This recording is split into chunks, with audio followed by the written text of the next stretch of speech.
अक्लदार गई अकल ख़त्म। हेलो अस्सलाम वालेकुम, welcome back to my channel Amna Nottingham. जी क्या हाल है सबकी, उम्मीद करती हूँ सब ठीक होंगे। जी आपकी बहन तो तैयार श्यार होकर नीचे आ चुकी है क्योंकि आज फ्राइडे था। तो अल्हम्दुलिल्लाह फ्राइडे वाले दिन तो आपको पता है ख़ास किस्म की तैयारी होती है। तो मैंने बच्चों को भी जगा दिया, हस्बैंड को भी जगा दिया कि सारे उठ के नमाज़ पढ़ें। तो अल्हम्दुलिल्लाह फटाफट मैंने भी नमाज़ पढ़ी। नमाज़ पढ़ने के बाद सूरह काफ पढ़ने की बहुत फजीलत है। मैं अपने एवरी फ्राइडे अपने व्लॉग में ये बताती हूँ कि सूरह काफ जो है वो लाजमी पढ़ा करें, अपनी रूटीन बना लें। और ये जो मेरी मानो है ना, ये तो पता नहीं इसको क्या हो गया, ये सुबह सुबह उठने लग गई है। पहले नहीं उठती थी, अब जो है इसकी रूटीन बन गई है। तो इसको मैंने अपने पास चेयर पे बिठाया, साथ मैंने इसके कार्टून लगा दिए और सूरत पढ़ ली जल्दी से। फिर जो है कुछ आर्डर्स आए हुए थे, तो अल्हम्दुलिल्लाह अल्लाह का शुक्र है काम ठीक चल रहा है। तो मैंने कहा मैं ऑर्डर्स पैक कर लेती हूँ। तो जो मेरी वीडियो को फ़र्स्ट टाइम देख रहा है तो मैं उनको बता दूँ कि ये हमारा छोटा सा बिज़नेस है। हमारे अपने पिलोज़ हैं, ये हमारे अपने ब्रांड के हैं। बहुत ही अच्छा पिलो है। आप इसको अगर ऑर्डर करना चाहते हैं तो हमारी वेबसाइट पे जाके www.starhomeware.com पे जाके आप इसको ऑर्डर कर सकते हैं। और अल्हम्दुलिल्लाह शुक्र है अल्लाह ताला का। सारा मतलब घर का भी काम आपको पता है कि यूके में खुद ही करना होता है। और अल्हम्दुलिल्लाह 4 बच्चे हैं, उनकी भी टेक केयर करनी और पिक एंड ड्रॉप सारा कुछ, और साथ में अपना बिज़नेस भी करती हूँ। और मेरा मतलब यही मोटिव है कि मतलब सब लड़कियों को काम करना चाहिए। हाउस वाइफ हैं, पढ़ी लिखी हैं, नहीं पढ़ी लिखी, सबको कोई ना कोई काम करना चाहिए, खुद इंडिपेंडेंट होना चाहिए। तो मतलब किसी भी काम को शुरू करने के लिए शुरू में तो मुश्किलात होती हैं, हमें भी सेट होने में बहुत टाइम लग गया था।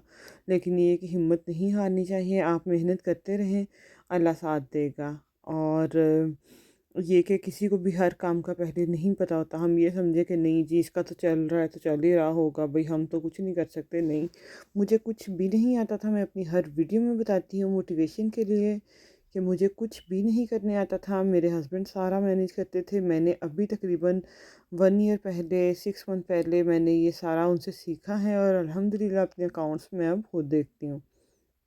आप लोगों के सामने पिलोस पैक करने का मकसद यही है कि अगर किसी को मेरी वजह से कोई मोटिवेशन मिल जाए तो इससे अच्छी बात और क्या हो सकती है। तो अल्हम्दुलिल्लाह ये पिल्लोज़ मेरे पैक हो चुके थे। अब हस्बैंड जो है वो इनको गाड़ी में रख रहे थे क्योंकि हमने जो है इसको अब ख़ुद पोस्ट ऑफिस जाके इसको डिस्पैच करना होता है। और ये देखें जी, ये बाहर का वेदर है आज। सर्दी की शिद्दत में तो कमी आई हुई है कुछ दिनों से, लेकिन हवाएं बहुत ठंडी चल रही हैं। तो जी फिर भी बच्चों के नीचे आने का टाइम हो गया था, तो मैंने कहा फटाफट नाश्ता बना लेती हूँ। नाश्ते में जो है वो चाय बनाई थी और साथ में बच्चों को केक रस वगैरह दे दिए थे। बच्चे सुबह सुबह के टाइम पराठा तो बिल्कुल खाना पसंद नहीं करते। कभी कभी बस सीरियल ले लेते हैं और चाय के साथ ये चीज़ें ले लेते हैं। ये भी इनको ज़बरदस्ती खिलाती हूँ। कहते हैं कि हमारा दिल ही नहीं करता सुबह के टाइम ऐसे खाने को। तो पैक लंच वगैरह साथ ले जाते हैं। बेटे जो हैं वो पैक लंच मतलब पसंद करते हैं घर से लेके जाना, और बेटी जो है वो कभी पैक लंच ले जाती है, बल्कि ज़्यादातर जो है ना वो प्रेफर करती है स्कूल डिनर करना। वो कहती है मैं गरम गरम मुझे पसंद है और वैरायटी हो जी डिफरेंट डिफरेंट, तो वो स्कूल से खाती है। ये देखें जी, बाहर बाहर भी अच्छी खासी हवा चल रही थी। फिर मैंने कहा ज़रा मैं टाइडी अप कर लूँ क्योंकि आज मेरी अपॉइंटमेंट थी डॉक्टर की। तो ये देखें सारा मैस मैंने जो है समेटा जल्दी से। फिर जो है हस्बैंड जो है उन्होंने ऑफ लिया हुआ था ऑफिस से, हाफ डे का, तो वो भी आ गए थे। तो फिर हमने कहा चलें चलते हैं डेंटिस्ट के। जहाँ तक मेरी इन्फॉर्मेशन है उसके मुताबिक ये है कि जो लोग बेनिफिट लेते हैं उनके लिए तो फ्री है डेंटिस्ट का, जितना भी उनका ट्रीटमेंट हो। आई थिंक एक हद तक फ्री होता है। जैसे कि अगर आपने मेरे ख्याल में न्यू टूथ लगाना है उसका मे भी पे करना पड़े, लेकिन बाकी जितनी भी फिलिंग हो, कैप रूट हो या रूटीन चेकअप हो, वो फ्री होता है। तो अब जो हम बेनिफिट नहीं लेते हैं तो हमें हर दफ़ा जो है वो पे करना पड़ता है। तो अभी लास्ट टाइम मैं गई थी तो मेरी फीलिंग थी वो मैंने 70 पाउंड पे किए थे, और अभी देखें कितना चार्ज करते हैं वो। मैं तो बस गाड़ी में सोच रही थी कि पता नहीं क्या होगा क्या नहीं होगा। लेकिन फिर मैं आपको बताती हूँ आगे चल के मेरे साथ क्या हुआ है। और ये देखें यहाँ पे जो है वो वैकेंसीज़ का साइन लगा हुआ था। मैंने कहा इसकी वीडियो बना लेती हूँ अगर किसी ने अप्लाई करना है। मिनिमम एज जो थी वो 16 थी। तो हमने सोचा पहले अपने बेटे की रिप्लाई कर दें, लेकिन फिर हमने कहा नहीं, अभी रहने देते हैं। थोड़ा और बड़ा हो जाए, अभी अपनी पढ़ाई पे ज़रा कंसंट्रेट कर ले। तो यहाँ से जी हमने रिसेप्शन पे अपना नाम वगैरह उनको बता दिया था। उसके बाद ये देखें यहाँ पे उन्होंने कैलोरीज का लगाया हुआ था कि आप कितनी खाते हैं, कौन सी चॉकलेट्स में कितनी मतलब कैलोरीज है और वो आपके दांतों के लिए कितना नुकसानदेह। मैंने बना लिया, मैंने कहा दिखाऊंगी बच्चों को, तो बच्चे आगे से मुझे ही कहेंगे कि मम्मा जी हुआ तो आपके साथ बुरा है। हमें बता रही हैं। चलो जी, इतनी स्टेज चढ़ के मैं ऊपर गई थी और ऊपर जाके थोड़ी देर ही इंतज़ार करने के बाद मेरा टाइम आ गया था। और जैसे मैं अंदर गई हूँ, डॉक्टर ने मुझे कहा कि आपका विजडम टूथ बिल्कुल ख़राब हो चुका है, आपको वो निकालना ही पड़ेगा, इसका लास्ट सोल्यूशन यही है।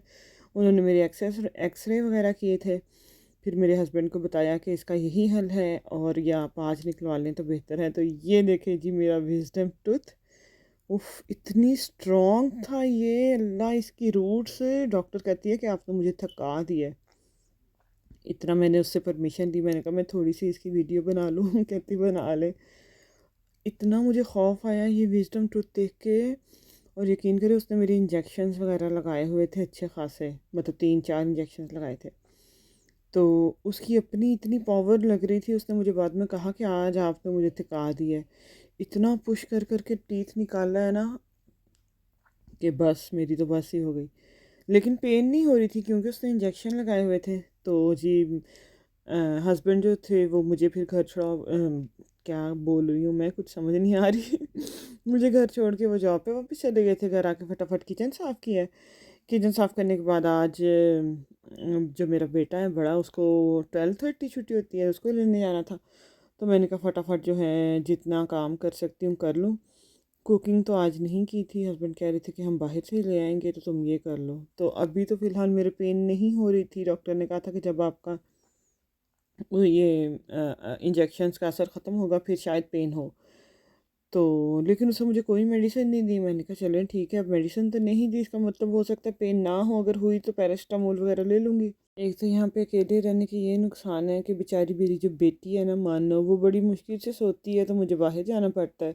इतनी गहरी नींद सो रही थी, आगे डेंटिस्ट के जब मैं गई हूँ तब भी रो रही थी ये, इसको नींद इतनी आई थी। गाड़ी में आते आते सो गई है, लेकिन 1 घंटे बाद दोबारा से टाइम हो गया। फिर बेचारी को सोई सोई को बैठाया है गाड़ी में मैंने। तो जी मैं बता रही थी आपको यहाँ का डेंटिस्ट का सिस्टम इतना एक्सपेंसिव हो गया है यहाँ पे कि अगर आपने अपने टूथ लगवाने हैं या पूरा आपने अपना पूरा ही जबड़ा जिसको कहते हैं चेंज करवाना, 350-400 पाउंड तो कहीं नहीं गया। मोस्टली पीपल तो जिनके पास तो चलो पैसे हैं वो यहाँ से करवा लेते हैं, लेकिन मोस्टली जो हैं वो अब जो है तुर्की वाली साइड पे जाते हैं ये ट्रीटमेंट करवाने के लिए। मैंने भी सोचा यही था कि मैं पाकिस्तान से जाके करवा लूँगी, लेकिन मेरे एकदम से पेन स्टार्ट हो गई। तो डॉक्टर ने मतलब मुझे पहले भी बताया था, लेकिन फिर मैंने नहीं करवाया। मैंने कहा नहीं अभी रहने देती हूँ, लेकिन फिर मुझे करवाना ही पड़ा। तो जैसे बड़े बेटे को घर वापस लेके आई हूँ तो आप यकीन करें इतनी ज़्यादा मेरी पेन स्टार्ट हो गई थी।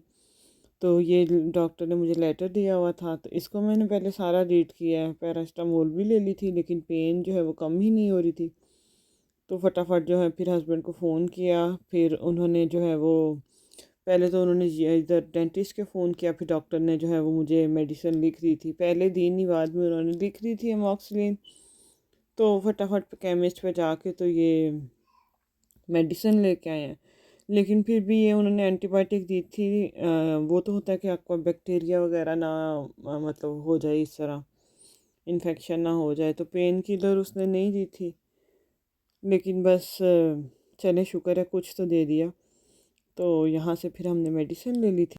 खाना भी आज मियाँ साहब बाहर से ले आए थे, बिरयानी लेके आए थे ये, माइल्ड और एक्स्ट्रा हॉट, साथ में चिप्स और चिकन विंग्स वगैरह। अच्छी थी, मज़े की। मैंने बस एक बाइट ही ली, मेरे से तो खाया ही नहीं जा रहा था, तो बच्चों ने शौक़ से खाई।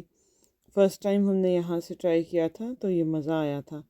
अब मुझे ये प्रोनाउंस नहीं करने आता सही था, पेपिस कुछ इस तरह का नाम था इसका। तो अगर किसी ने ट्राई करनी है तो कर लीजिएगा। ये मज़े के थे ये राइस। मैंने तो खैर बाद में चाय और चाय के साथ जो है वो केक रस वगैरह वो ही खाए थे। अब देखें, कल जो है वो टूथ में पेन कुछ कम होगी तो इंशाल्लाह फिर गर्म करके खाऊंगी मैं। ये देखें जी, शक्ल से भी बहुत अच्छी लग रही थी और वैसे भी बहुत मज़े का था। और आज जो चाय है वो मेरे हस्बैंड ने बनाई थी, ये देखें। मैंने कहा था चाय का शॉट ले लें, कहते पुराना डाल दो, इतने तो पड़े हुए शॉट्स। मैंने कहा नहीं, मैं सारा कुछ नया अपडेट करती हूँ, आप चाय बना के उसकी थोड़ी सी वीडियो ले लीजिएगा। और व्लॉगिंग तो मेरा आप समझें कि मेरा जुनून बन चुका है, मैं इसको एज अ जॉब ले रही हूँ। अभी भी जो है वो कॉटन बड मैंने जो है ना वो टूथ के अंदर रखा हुआ है और मैं वॉइस ओवर कर रही हूँ। तो इंशाल्लाह ऐसे ही करती रहूँगी अगर अल्लाह ने हिम्मत दी। अगर आपको मेरी वीडियो अच्छी लगी है तो प्लीज़ सब्सक्राइब कर दीजिए मेरे चैनल को और अच्छा सा कमेंट कर दीजिए। अल्लाह हाफ़िज़।